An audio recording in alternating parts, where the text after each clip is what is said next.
इस दुनिया में ना कुछ जगहें ऐसी हैं जिन्हें देखो तो लगता है कि ये सच नहीं हो सकती, बिल्कुल ख्वाब जैसी।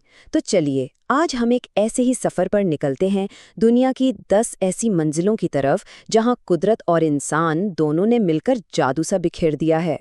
सोचो एक ऐसी दुनिया जहां हर तरफ बस खूबसूरती ही खूबसूरती हो। ये सिर्फ कहने की बात नहीं है, ये एक एहसास है। एक ऐसी जगह का वादा जहां हर चीज़, हर मंजर सीधा दिल में उतर जाए। और पता है सबसे कमाल की बात क्या है?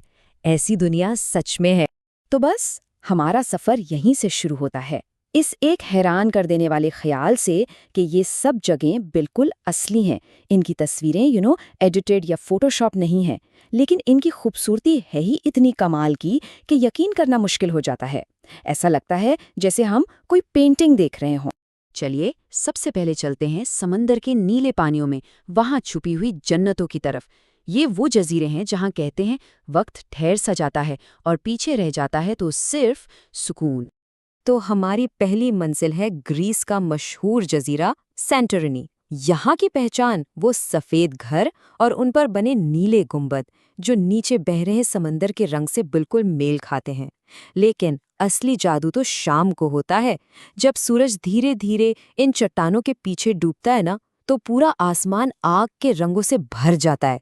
क्या मंजर होता होगा वो। सांतोरिनी से अब हम पहुंचते हैं बोरा बोरा।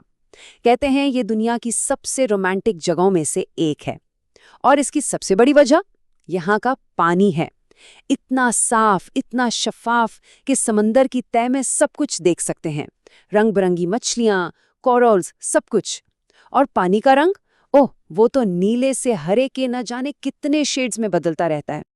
और इसके बाद आहा, मालदीव्स। ये कोई एक जजीरा नहीं है, बल्कि हजारों छोटे छोटे जजीरों का एक पूरा ग्रुप है। यहाँ की सबसे खास बात क्या है? इसके वाटर विलास, यानी समंदर के ठीक ऊपर बनाए हुए कमरे। जरा सोचिए, सुबह आँख खुले और कदमों के नीचे समंदर की लहरें हों। वाह! तो देखा, ये तीनों जन्नतें हैं, लेकिन हर एक का अनुभव बिल्कुल अलग है। सैंटोरिनी मनाजिर और तारीख दिखाता है, बोला बोरा में इश्क और रोमांस का एहसास है, और मालदीव्स वो तो बस दुनिया से अलग करके मुकम्मल सुकून देता है। तीन जगह, तीन अलग एहसास। समंदर के इस गहरे सुकून के बाद अब वक्त है थोड़ा बुलंदियों को छूने का। चलिए अब पहाड़ों की शान देखते हैं। तो बस पानी से निकलकर अब हम जा रहे हैं आसमान को छूते पहाड़ों की तरफ। ये वो जगह हैं जहां खड़े होकर इंसान को कुदरत की अजमत का सही एहसास होता है। और पहाड़ों की बात हो तो स्विस एल्प्स का जिक्र तो आएगा ही। इसकी खूबसूरती इसके दो बिल्कुल अलग चेहरों में है। सर्दियों में ये बर्फ की एक सफ़ेद चादर ओढ़ लेती है, बिल्कुल किसी फेरी टेल की सल्तनत जैसी। और फिर जैसे ही गर्मियाँ आती हैं, वही पहाड़ सरसब्ज व शादाब हो जाते हैं, फूलों और हरियाली से भरे हुए। मतलब एक ही जगह पर दो अलग अलग जन्नतें। चलिए अब चलते हैं पेरू, जहां बादलों के दरमियान एक खोया हुआ शहर छुपा है, माचू पिचू। सदियों पहले इसे इनका तहजीब ने बनाया था, लेकिन इसकी सबसे पुरअसरार बात क्या है? यही कि ये इतना अलग थलग, इतनी ऊंचाई पर क्यों बनाया गया, और फिर अचानक लोग इसे क्यों छोड़ गए? ये सवाल आज भी इस जगह को एक जादुई एहसास देते हैं। और अब देखिए, कनाडा का बैंफ नेशनल पार्क। इसकी पहचान है इसकी फिरोजी झीलें, टर्क्वाइज लेक्स। पता है इनका ये अनोखा रंग क्यों है? ये पहाड़ों से बहकर आने वाले ग्लेशियर के पानी की वजह से है, जिसमें बहुत छोटे छोटे पत्थर होते हैं। ये कुदरत का एक ब्यूटीफुल सा केमिकल रिएक्शन है जो ये मंजर बनाता है।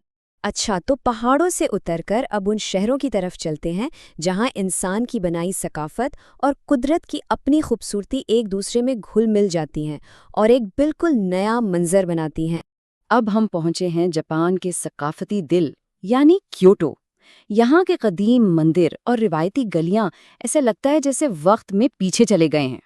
लेकिन इस शहर का असल रूप बहार में दिखता है। जब हजारों चेरी ब्लॉसम के दरख्त एक साथ खिलते हैं ना, तो पूरा शहर एक हल्के गुलाबी रंग में डूब जाता है और फिजा में एक मीठी सी खुशबू फैल जाती है। वाह! इसके बाद जिक्र है पेरिस का, द सिटी ऑफ लव, मोहब्बत का शहर। यहाँ आईफिल टावर की याद की चमक हो या सेन नदी के किनारे वॉक, इस शहर की हर गली, हर कोने में फन और रोमांस बसा हुआ है। और शायद यही वजह है कि ये जगह सदियों से शायरों और आर्टिस्ट्स को इंस्पायर करती आ रही है। और फिर हम आते हैं टर्की की सरजमीन कैपेडोशिया पर, एक ऐसी जगह जो वाकई किसी भी दूसरी जगह जैसी नहीं है, बिल्कुल अलग।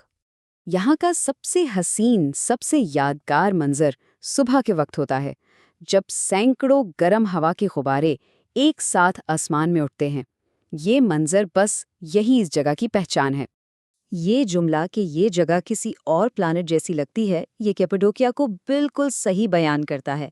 इसकी ये अनोखी चट्टानें हैं ना, जिन्हें फेरी चिमनीज भी कहते हैं, ये हवा और पानी के हजारों साल के काम से बनी हैं। इन्हें देखकर सच में वाकई लगता है कि हम जमीन पर नहीं, किसी और ही सैयारे पर आ गए हैं।